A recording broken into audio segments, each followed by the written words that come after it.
it's me, Jess. Welcome to my channel. I'm here with another channeled message. This is a specific message. It might resonate with you, it might not.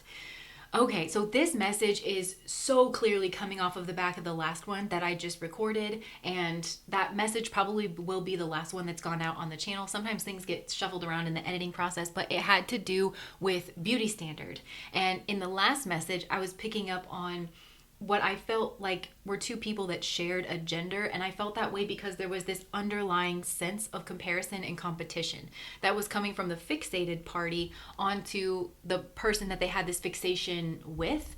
And it was almost like this subtle kind of whiff of that competition, competitive energy, but it's wrong to say that it's subtle, because I think the way that it comes across is subtle, but it's only because it's so refined in this person. It's actually the thing that they build their entire life upon is this competition and comparison energy. It's just so refined and it's so integrated into them that it comes off like it's this subtle undertone, but really that is the dominant energy in this person's space.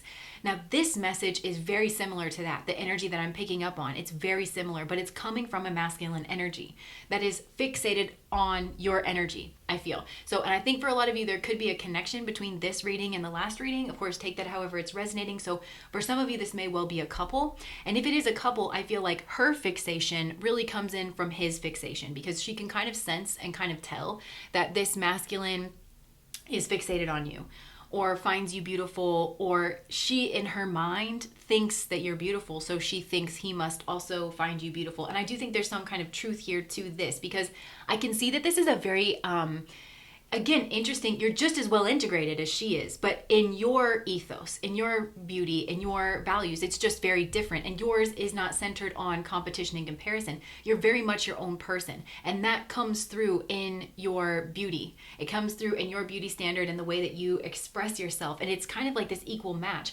And I think without your knowing and without your intention, you've really drawn these people. I'm hearing you've drawn their ire, but you've drawn their fixation because they're trying to understand you. And Lord help them, these two people, excuse me, they just really do not have the facilities. They don't have the utensils. They don't have the capacity yet to really understand what's going on and why it is that they're so drawn into you, because these people are not as spiritually advanced by a large degree, actually, with your energy. They're very on like the superficial realms of things. And I do feel like you're a part of these people's journey. You are a strong mirror to them. You're part of their spiritual experience to kind of hold up this mirror of what beauty actually is when it's personal, and when it just comes naturally from the inside out and it doesn't come from the outside in, and when you're not adhering to some kind of external authority, because that's what I really feel like this is about. And that's where this masculine's fixation kind of comes in, because it's very scorpionic. So again, it's very scrutinizing, but it is very alluring. Like, he is very tempted, he is very allured by you, but there is a secretive nature to this.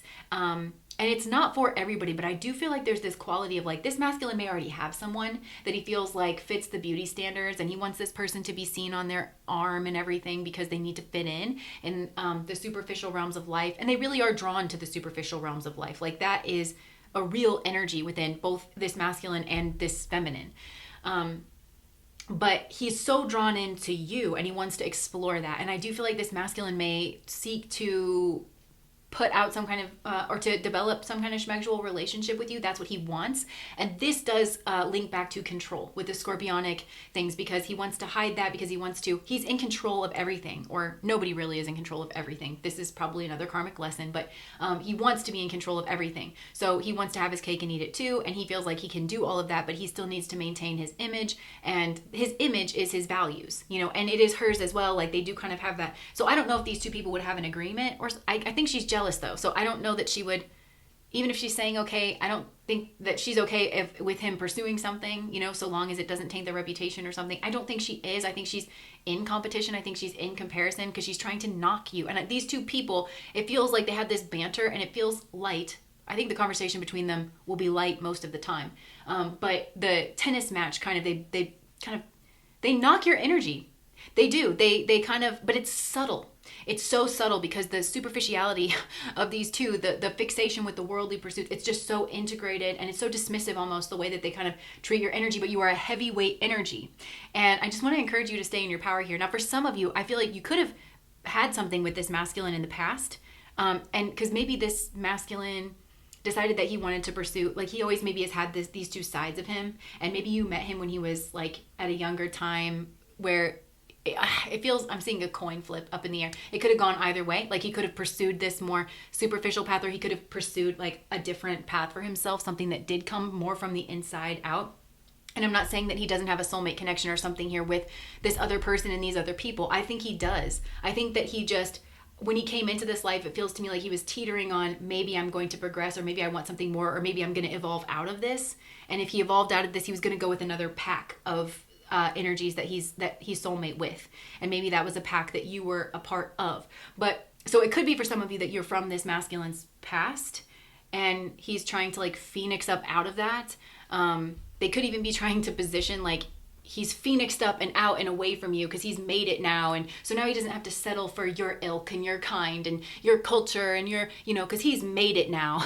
And it could be because Scorpio is other people's money. It's money through marriage or something. So that transformation even feels a bit superficial to me, and it feels power or aligning yourself with other people. It feels very political, like kind of games over here. And take that on scale, because not all of these people are going to be living some kind of house of cards, you know, existence in a way that we would recognize, but they just still operate that way, that eagle-eyed kind of, I want to be seen. I want so badly to position myself in a worldly situation that every single decision that I make in my life kind of comes from that lens, like is scrutinized through that lens.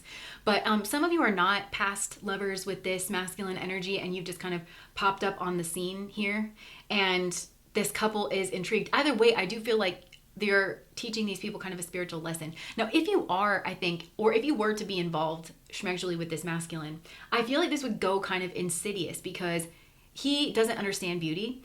Neither of these people do.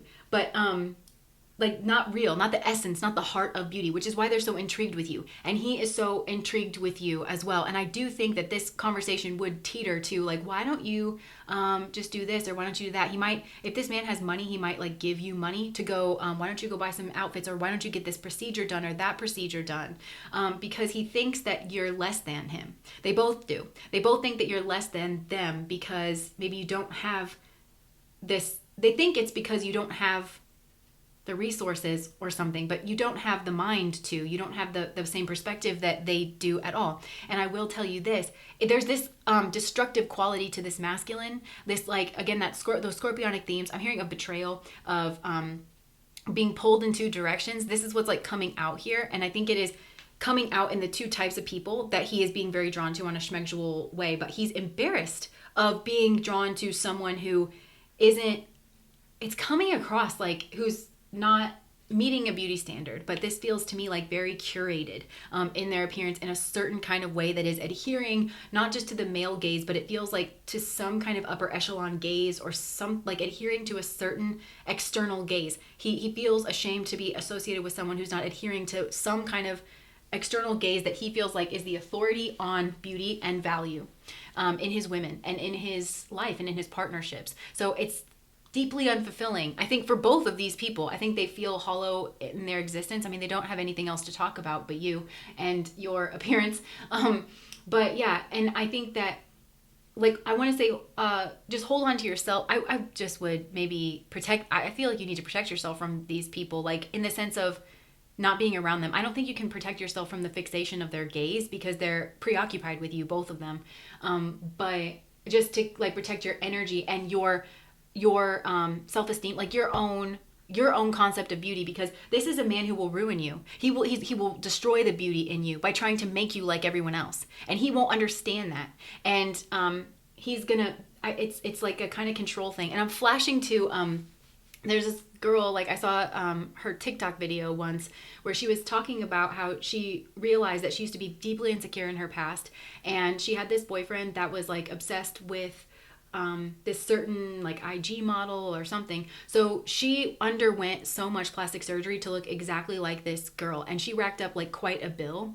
And that was part of like what she was like crying over, because he eventually left her for somebody else, somebody that didn't look anything like that. And she felt so betrayed because she was like, I've just tried to look exactly like this person that you're always like, you know, lusting after, and I've like finally done that. And then you just, on a whim, you just change your preference because this other person, this other fixation that he began just at the drop of a hat, it was like a completely different person. And she was like, I've tried to be everything for you. And she had gotten herself in so much debt, and she's like, now I'm left alone and I have all this debt to pay off. And, you know, obviously that is a self-esteem issue, and she's in charge of her own choices and things like that. I'm not trying to make a comment on it. I'm just saying, I think you're the opposite of that kind of energy. And I think that this man, in trying to, he thinks he would be like enhancing your beauty, or like, there you go, now people won't judge you, or I can be seen with you in public, or, you know, something like that. Isn't that nice? I just don't think, I think part of your allure is that you really don't care about his male gaze. I think that he's used to people caring so much about his, maybe his preference or his male gaze or something. And I don't think that you're in his face about it either. Like, oh yeah, well you think, I don't think you care. I really think that you genuinely do not care. And I'm hearing the poem Still I Rise by Maya Angelou. Such a good one. And I feel like that's like a bit your theme poem, if you have a theme poem. But I think you should listen to that. And when you look it up, like definitely get one of the ones that's like inspiring, you know, with music in the background. But it's like, do I confuse you, you know, with my sexiness and my sexiness? Does that confuse you? You don't understand why I walk like I got oil pumps in my living room and then I've got diamonds at the meeting of my thighs. You don't understand it, right? And this man, he could get you in any, you know, he could get you in a situation and just still completely, he could run face first into the point and miss it with you, is what I'm getting. Because he would be looking in all the wrong places. He's looking for your power because you do have a kind of power over him that he is uncomfortable with, and he doesn't understand. Why am I so drawn to this person?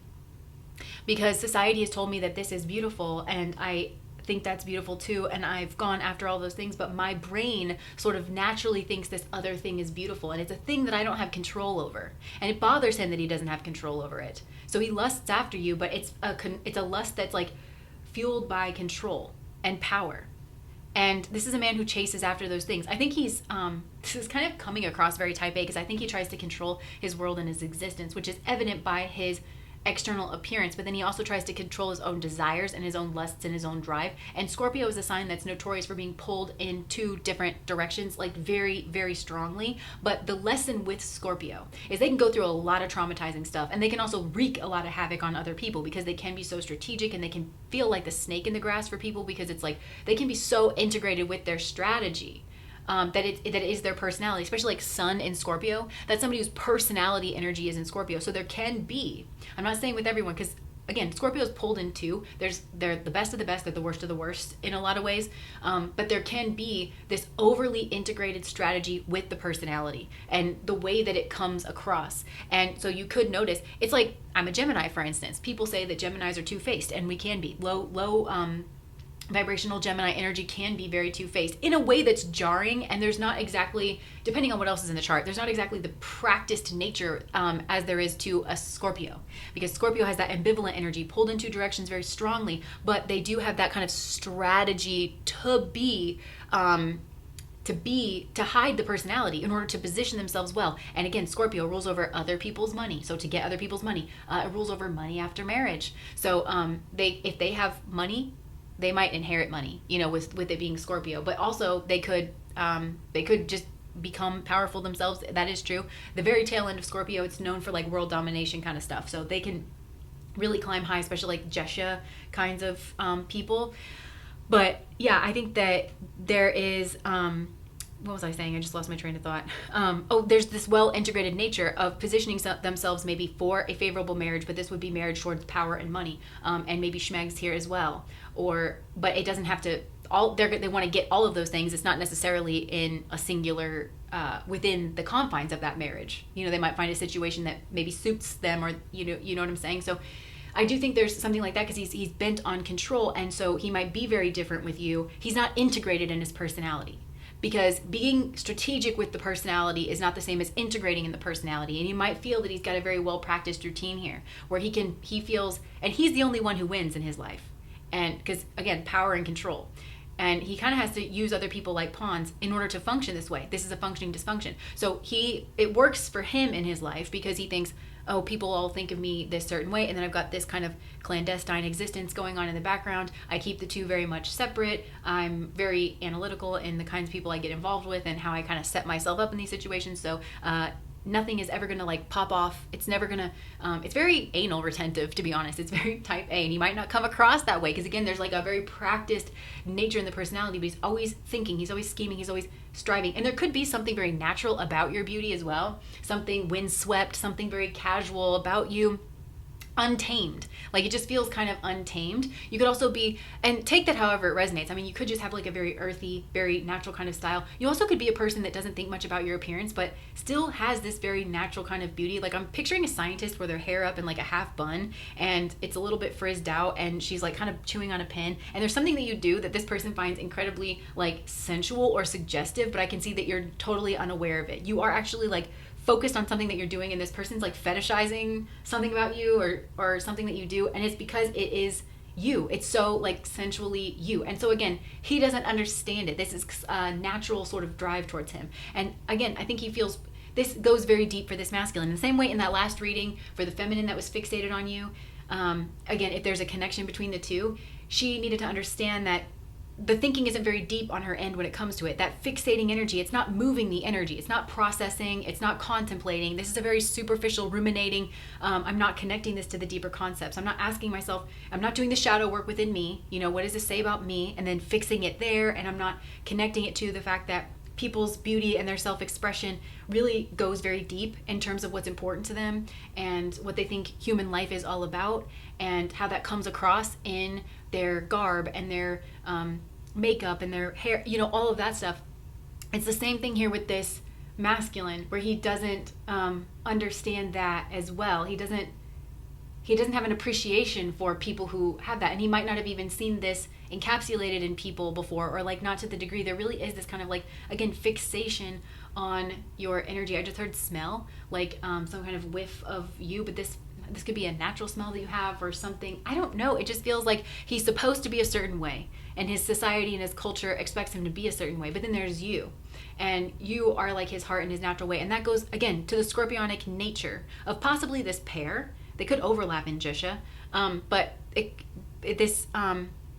ultimately Scorpio learns they leave no stone unturned, basically, and they usually search for meaning and, again, power and all of that in the worldly things of life, like the money and the cars and the schmegs and all of that. And it's all hollow, because all of this is the land that will pass away, and it doesn't even begin to scratch the surface on like the depth of who am I. Again, going back to that with Ramana Maharshi, that question of who am I? These people don't have a concept of themselves outside of the physical body, or like beyond it, or on a more subtler level than that. They just don't.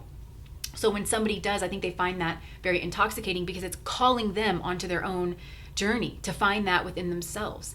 And they're kind of getting to see the fruits of that, I feel like, in you. It's like this so well integrated with you that it's like you're not trying to be attractive, it just is attractive because you are very well integrated with yourself. And again, I keep kind of dancing around this because I feel like this person's journey is going to be sort of dancing around this ultimate truth, but it's ultimately Scorpio finds that the depth and the meaning that they're looking for, because they look for that, they look for purpose. They can also seek out an intensity of experience. They have to sort of find that they're looking for God.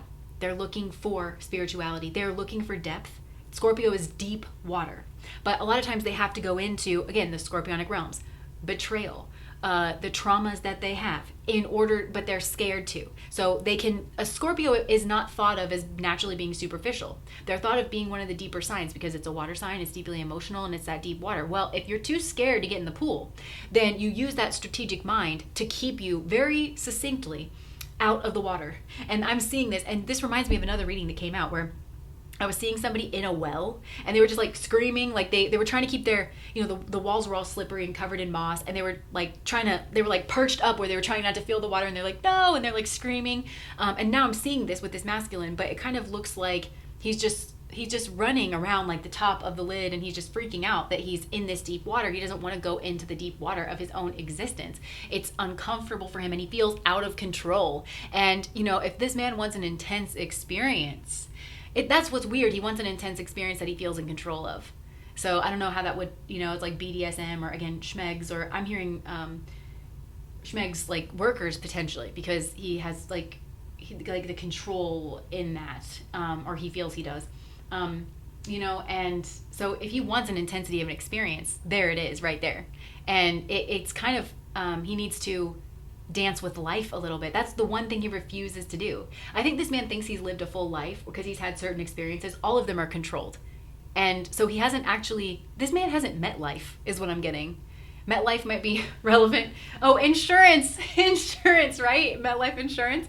Yeah, he wants like an insurance policy on everything. But he hasn't met life, because life has a flow to it. It has its ups and downs. And I think this was Matthias de Stefano. He's like a controversial spiritual figure, I would say. Like, there's people who are really going to love him. There's people who are absolutely going to hate him and think he's a kook and everything. And I'm not trying to have that conversation. I'm just giving you that heads up that I'm aware of it. But I'm divining a message here. So what I'm picking up on, though, with that is that he talks about I think he said it was like the fourth dimension, but he was talking about the advanced beings, like when they come here, they still like to come here, he says, and he was talking about it's like a roller coaster ride, because life is inherently out of your control. And so we come in here in order to kind of go on our path with the Tao, and to know when we're supposed to like kind of rise up. And all of it's like a ride, though. You know, when do you assert yourself, and when are you just kind of surrendered and along for the ride? And he gave that impression of it's like being on a roller coaster, where it's like the ups and the downs and the round and rounds. And like, this man actually really does, he likes that only when it's like very controlled. So I think you represent this kind of wild abandon to him. And there could have been a path between you that represented that sort of adventure, wild abandon, but there's no security, there's no insurance in the way he would have to give himself over to life. And that's alluring to him. And I think he feels he can find that in schmegs with you, but not as an affair, not when he's got this other existence going on, because again, it's on his terms. It's something that he can control, and I think you will just feel annoyed. But if you go along, if you let him control you, you will feel diminished. And that's what he wants. This man likes to bring everything under his submission, that I'm picking up on. Like, he wants to take the power to affect him away from it. So if you dance with him when he's in this energy, you'll just end up, you'll do everything right. You'll do everything that he tells you to do, and you will be all the lesser for it. That's what I'm saying. This man doesn't understand beauty.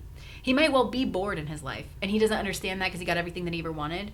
But then there you are. And I would ask you to lean into this, not as an ego identity, and not as like you planting your flag in this, but I think this is, it might actually feel seductive for you to kind of outpace it, not as a game. I wouldn't play a game with this man.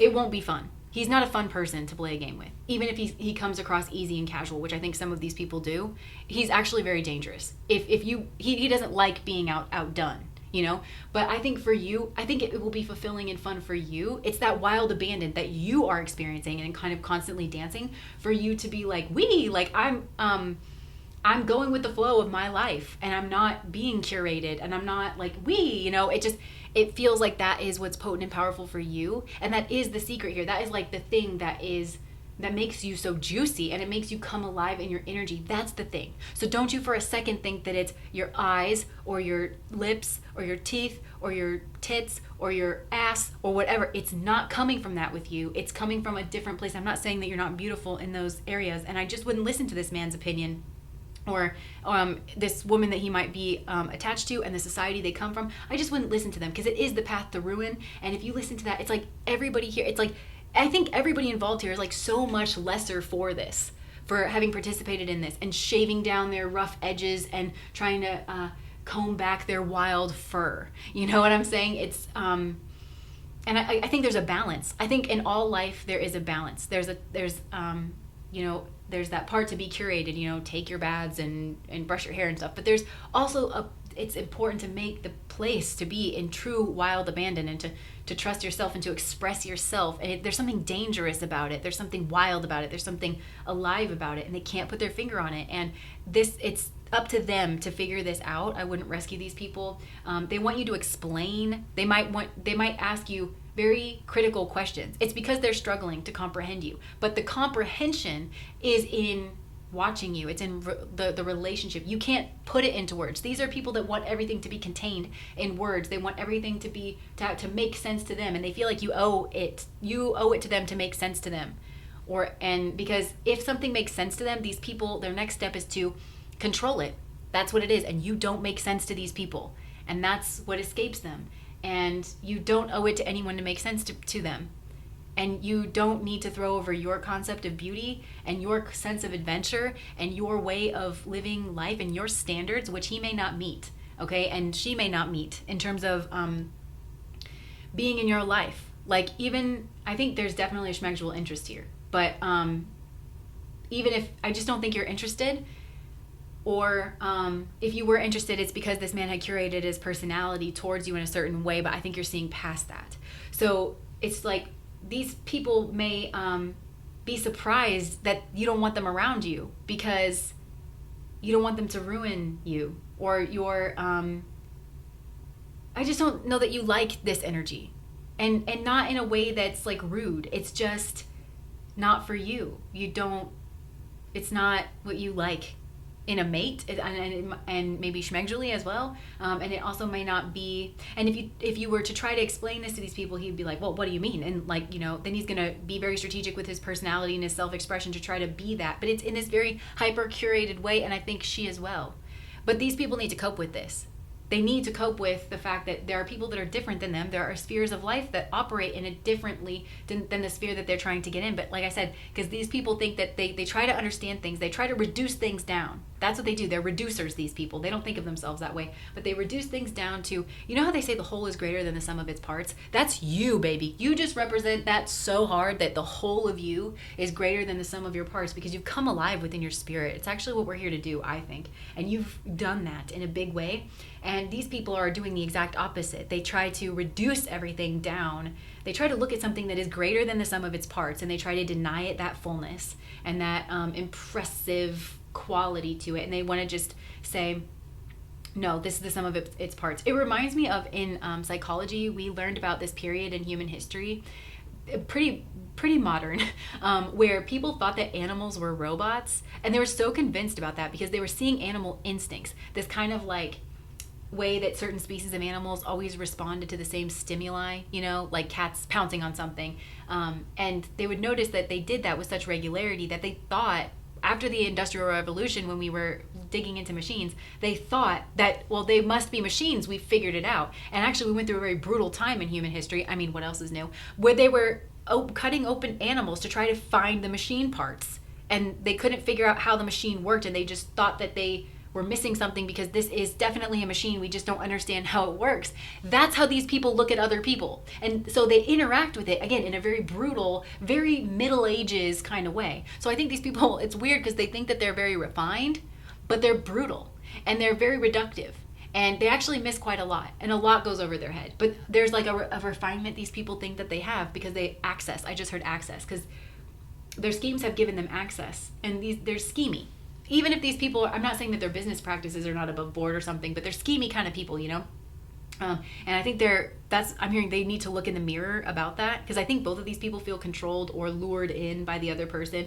Oh, well, why aren't you this or why aren't you that? Because both of them can, I think, be very scorpionic in their expression, that very sneaky, very, I present what I find to be assistive, or like, what's the word? Beneficial to them in any given moment. And they both have that kind of slippery nature to them, and they both notice in the other person, and I think it subtly bothers them, and they're trying to constantly control each other. So this is like maddening. This is like a very vicious, like very Middle Ages kind of rudimentary relationship. It's barbaric. That's the word I'm trying to get at. It's like, it feels barbaric to me, very or belligerent. I'm picturing like two Goliaths, you know, two kind of with, it's like they're not actually agile in their movements or something, and they're kind of taking these big swings. But you have a more agile, like nuanced, refined sense of your life. It's much freer. And that's what they really can't understand is, again, they try to minimize everything down. These are very much people that they take these traits and things that really arise because the whole is greater than the sum of its parts, and they want to try to attach that to one of its parts. This is also like, you see a lot of this in neuroscience, and, you know, far be it from, I'm a pleb, you know, far be it from me to scrutinize neuroscience. I don't know, you know, my ass from the hole of ground when it comes to that.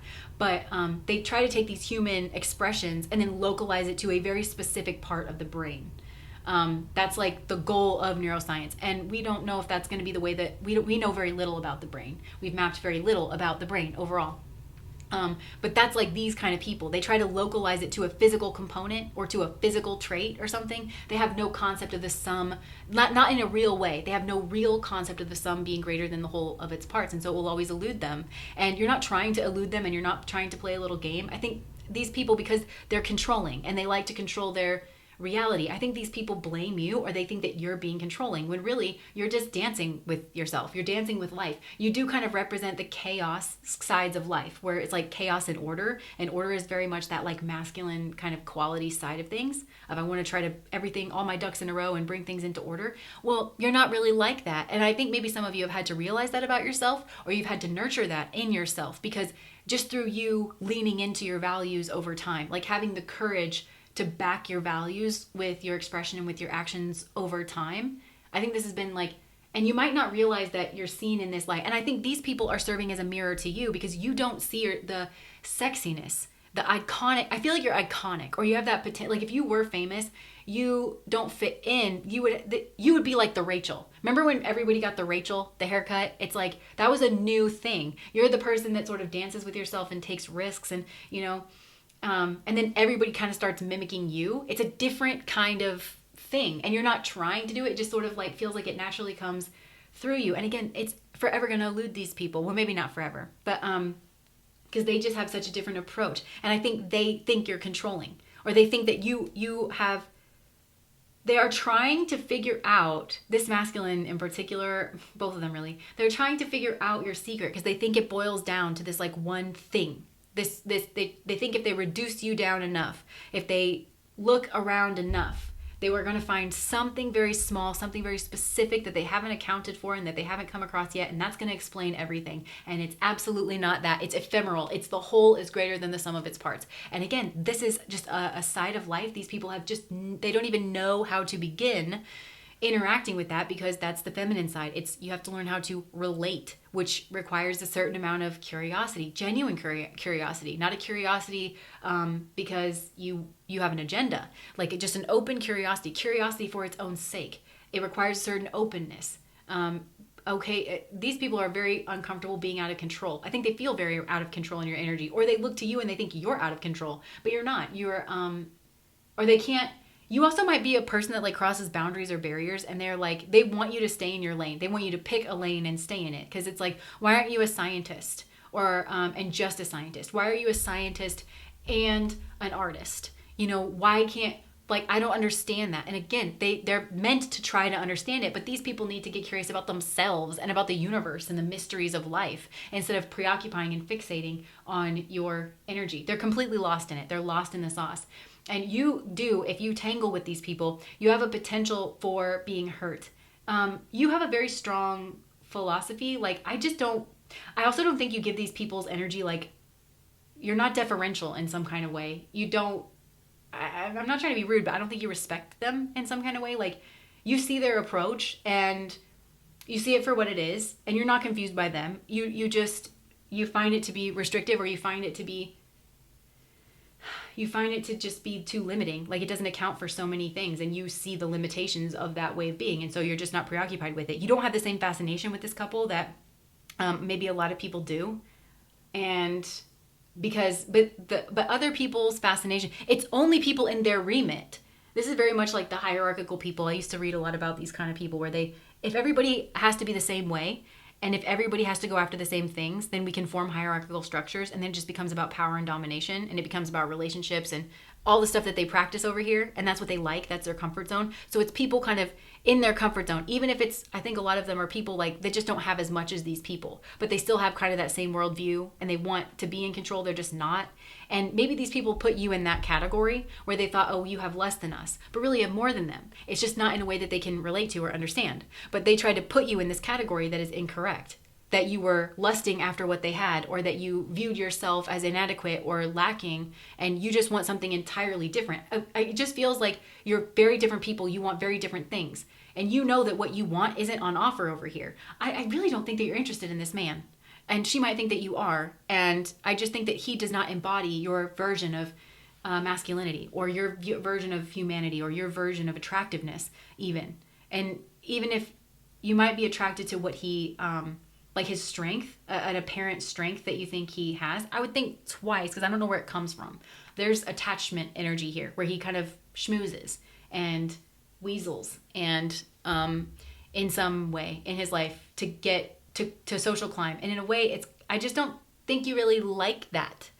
Not that you think that he should change to fit you or something, but you just, it's not your cup of tea is basically it. And they both, it's weird because it's like I think she might feel threatened that he has this intrigue about you, and she doesn't want that to occur because she does feel jealous and competitive. But then if you kind of are judging him as somebody where you're like, I'm not really interested. And she's like, well, what's wrong with him? It's like, it's that kind of thing.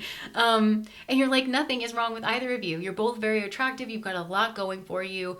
I can see that, on the face of it. I can see that very objectively, It's just that for me, I want something different. But I don't think that you've talked about this. I don't think you would put this out there. And honestly, I think we're just kind of putting the concepts to it even in this reading. Like, I don't think you've thought through any of these things. You just kind of know what's for you and what's not, what interests you. And I think that's weird because I think they have this overwhelming fascination with your energy. Both of these people. It's a fixation. It's an overwhelming fascination. And it's not returned. And I think these people maybe are used to being admired or jealous. People like, the interest that people would take in this couple would be maybe envy for what they have, or that's the kind of interest they try to drum up. That's not the kind of interest you try to drum up, and they don't understand that either.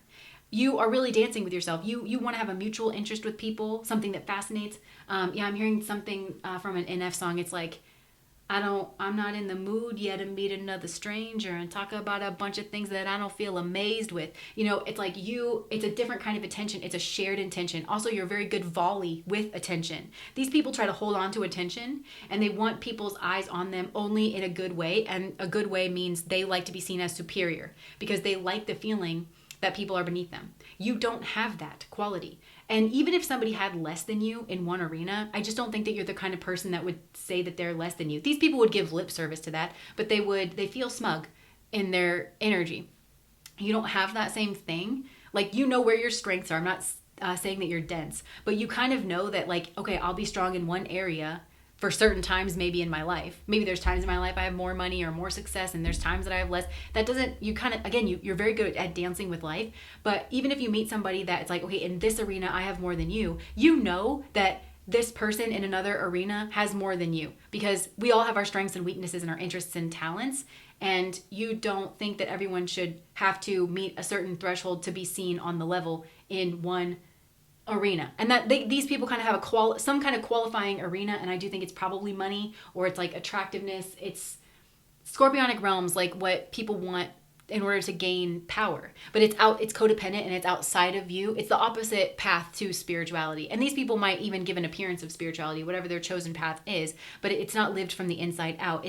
And they probably have a very what's the word, like it could be evangelical, but it's more like, I'm seeing like an advertisement. It's like part of their brand or something, that they are, okay, well, we have everything and we have depth because we go to church on Sunday. And you can have people that go to church on Sunday that are incredibly deep and, very reflective. You can also have people that go and think about their chores that they're going to do while they're sitting in the service, but they just go sit in the service to get to the social cred of like, it's I always see this in my mind of, it's somebody with like a race car driver jacket on that puts the different pins, like I'm this and I'm that, and they think that builds up their identity, but it's very hollow and it's very superficial, and they don't actually feel attached to any of those things. So it's not alive. You don't do that. They don't understand these differences, and it's hard to even speak about these differences because it's on the inside, and it's a process difference. It's a difference with your approach to yourself, to your interests, to life. And that goes right to the heart of like what you think we're doing here as people, and what you think is most important for you to do with your time here as a person. These people feel very preoccupied in playing the social game, and don't get me wrong, we all have to do it. We live in a capitalist society, and it's because people like this have kind of made it, let me not get like all blamey, but it's like, having an abundance of people like that in our society, I think, kind of makes it to where everybody now has to run at a certain pace on the treadmill, where not all cultures are like that. They They don't just value people for their productivity or for what they have or for what they look like, or again, these very like superficial things. And I think that's healthy and like a very good thing. But these people are like, but then how will we make sense of life? And they don't think that that's a them problem. How will we make sense of life is an opening. That is, how will we make sense of life if there's not hierarchy? If we don't reduce things down and shove people into these superficial categories? That's a very good question. It's a philosophical question. It's kind of a cone. It's an entry point. I think that's this person's meditation. Well, how will we make sense of things if we all can't just compete? Because this is basically how to build a competitive society 101. Everybody's got to meet the same base standards of this in order to be considered worthy or valuable. And this person, again, will give lip service to, well, I don't think that people are valuable, or no, but you do take people more seriously than other people in an overall kind of way. That, again, it's just, all this goes back to this, like, they have a very superficial attachment even to certain words. It's like, oh, well, of course I value other people, but it's like, they don't understand that they have underlying patterns and habits and behaviors. That's the truth of them. These patterns and habits and behaviors. You can say that you're one thing all day long. You can say that you don't smoke all day long. But if you go to the bar and actually put the cigarette into your mouth, then all day long, then you smoke. You know what I'm saying? It's like, I don't know. That's not the best metaphor for it, but I feel like you can kind of get what I'm you're picking up what I'm putting down, I think. So anyways, just, you have a beautiful energy, and just because people don't understand you, these are the kind of people that don't understand you, and therefore they try to make you wrong. And they haven't taken time to understand you. And I think they project this outwards onto you, that you haven't taken the time to understand them. But I actually think that you have. I just think that the way that your energy is, because I'm also a person that believes that we're not all meant to be for each other. Like, you're going to have certain preferences, in terms of where you like to hang out and who you like to be around. This person's like, oh, well, you have a preference, and so therefore you judged me, and because you judged me, you must be superficial. No. Again, this person has a superficial understanding of like almost everything. They haven't really thought deeply about almost anything. This also strikes me as a person who gets very lost in the sauce when it comes to like social concepts that like we're batting around, and they haven't actually spent much time contemplating on these things, and they don't try to understand deeply. They just kind of take it, and if it's in vogue, they like use it, and they think that it makes them a certain way. It makes them on the level, or and it's all about one-upmanship too. Like, this person, even their debate energy and like their philosophy, it's not about building their philosophy. It's not like, I really want to try to get to the heart of the matter. It's important to me to do that. They just do it to a degree where they feel like they can win battles, and as long as they feel like they can win, then they'll stop there, So I just feel like you've kind of naturally bested this person or these people in a certain way, or that's how they feel. You wouldn't feel that way. I think you've just felt that you've gone on your path, and your path is away from them. But these people feel like you've bested them in some way, or this masculine feels like you've bested him in some way. And he's dangerous because I think there's a control element where in domination, and this man has like messed up views about if he were to bring you under his control, or like what that means. But I still think you would always evade him at every turn. I just would hate for you to get banged up in the process, Like, even if he did whatever he thinks to you, convinced you to change yourself in whatever way, or got you into a schmexual relationship, he feels like that means he would have control or domination over you. I just don't think you would be very preoccupied. I just don't. I think you would show a lot of independence, and you would have a different view on that, and you would stick to that. Like, I just think, again, your energy would evade him like at every turn here. And again, that's not something he understands. And these people don't go inwards to try to understand. Instead, they just fixate outwards. And I think it makes them very destructive. And when you get beyond the superficialities with these people and you kind of hold your own, I think it makes them unpleasant to be around with. And it shows that they're kind of actually not very cooperative people either. They like to give a display of cooperation, but it's really just a display. These people don't have this understanding. And there are people, I think I'm hearing, they're starting to cotton on. Something about these people's reality is crumbling. This is kind of moving into a different direction. You may have been a catalyst for this. Again, it's like an energy that comes through you. You didn't do this. It's like unraveling. I'm hearing the words undoing, unraveling. Maybe these people think that you will be the cause of their undoing or their unraveling. This is it's giving witch hunt, like Salem witch hunt trials of like, if we let Goody Proctor just exist and breathe air, and we don't bring her under our control, then everything is going to crumble. Everything is going to go mad. And you're like, everything is not going to go mad. But for these people, everything is going to go mad because they're anal retentive, and I don't think they come off that way. But that's all a part of this practice curated thing. So I don't know how they present themselves in their personality, because I think it's casual or easy breezy or maybe even boho. But they're not in their spirit boho. But these people don't even know that about themselves, that they're not that like bohemian. They think I wear hoop earrings and pink sometimes, and I take vacations, and therefore I am boho. I am a free spirit. These people are like, again, it's all very superficial. And so that's the cause of their undoing, is that they do not understand life. But they have this kind of maneuvering intelligence that has gotten them far, because the world we live in, that will get you far. But and so they don't even understand what that means. They think that means that they've got all the answers and that they're better than other people. These people would really bother me. These people really bother me to be around, because it just feels like the antithesis of my energy, and I'm feeling like much more of like an affinity with your energy over here. And yeah, there's a lot that these people don't understand, that they would really need to, the things that these people don't understand, they're the contemplative realm. It's the reflective realm. It would really take a lot of time for these people to do that. But even, it's like their approach needs to shift in order for them to even do that. So it's going to take a long time for these people to kind of get up onto speed. And like I said, these people are annoying in the sense that they feel like it's your responsibility to explain yourself to them and to explain your ethos and why you work the way that you do. And there is a nefarious underlying agenda to control. And when they can control something, they take the life out of it. That's what, they don't see it that way, but sometimes to know a thing is to kill a thing. Have you ever heard that? And they have this subconscious drive to end you in some way. To end your expression and therefore like the power that you have, and to that to them would be emerging triumphant. And then it would also mean that the discomfort that they feel on a psychological level towards you would stop. That because and it would also stop because these people are deeply insecure. I think these people are karmic to each other, because that's the only reason they're with each other. So there's a resentment too, because it's very codependent, where they think it's this doublespeak thing of like, we're on top of the world and everybody wants to be us, but their success, they feel, is dependent on being attached to the other person and giving off this like superficial energy. So they really, at the end of the day, don't feel that they have a genuine self-expression.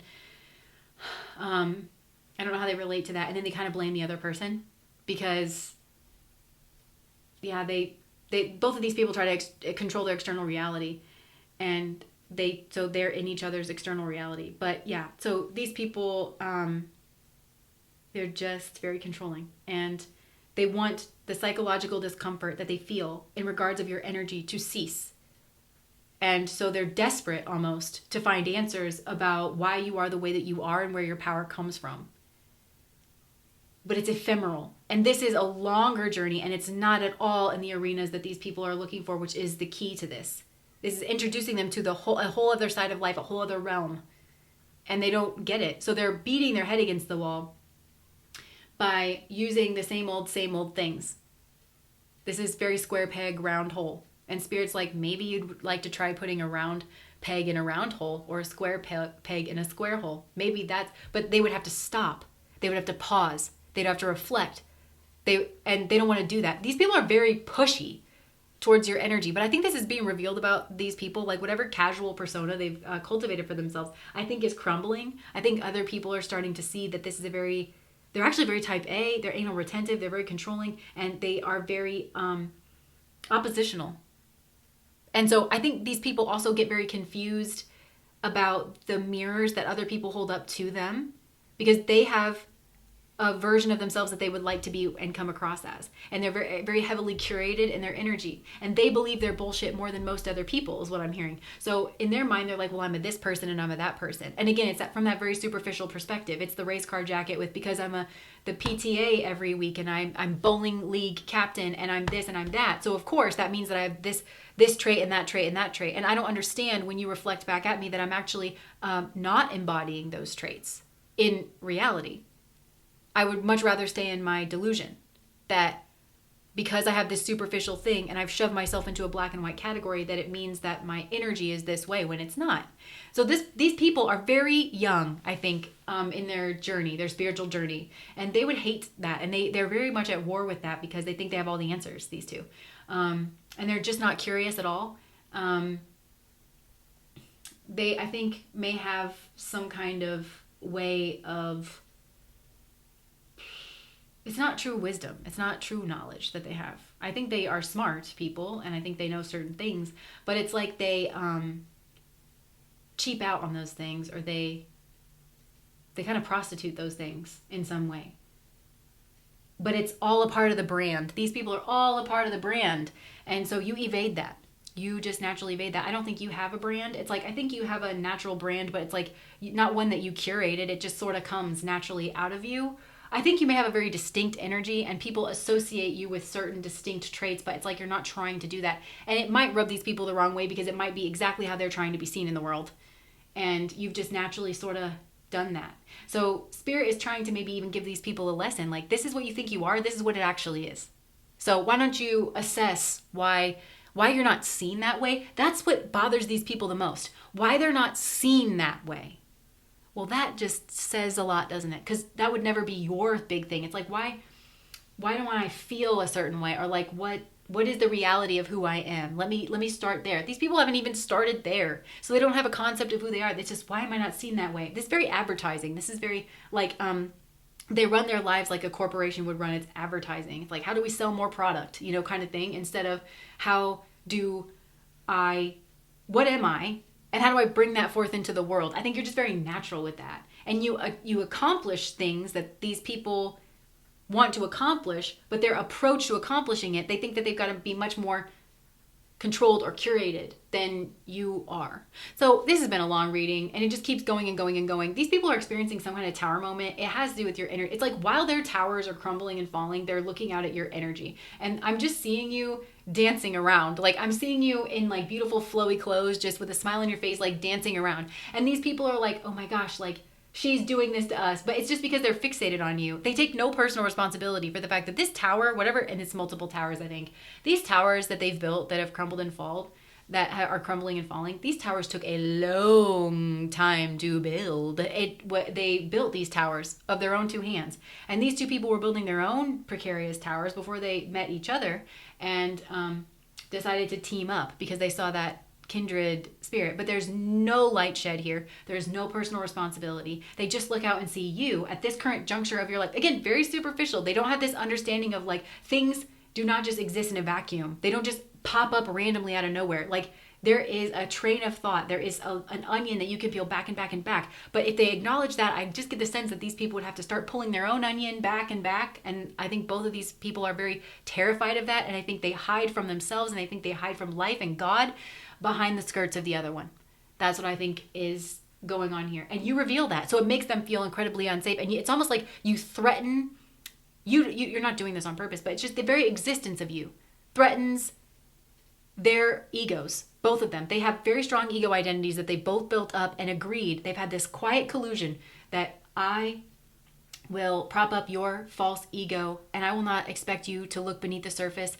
I don't have an interest of getting to know myself in a real way, and I will not push you to know yourself in a real way. How about we just distract ourselves through life? And I think they're reaching a point where it's just no longer working. I mean, there's only so much to really get those dopamine levels going, and then you've got to take a higher dose. And I think, maybe they were on this cycle for a while. They thought that was really the answer. That's really like, they thought that was the answer. Well, it's not the answer. And they're learning that.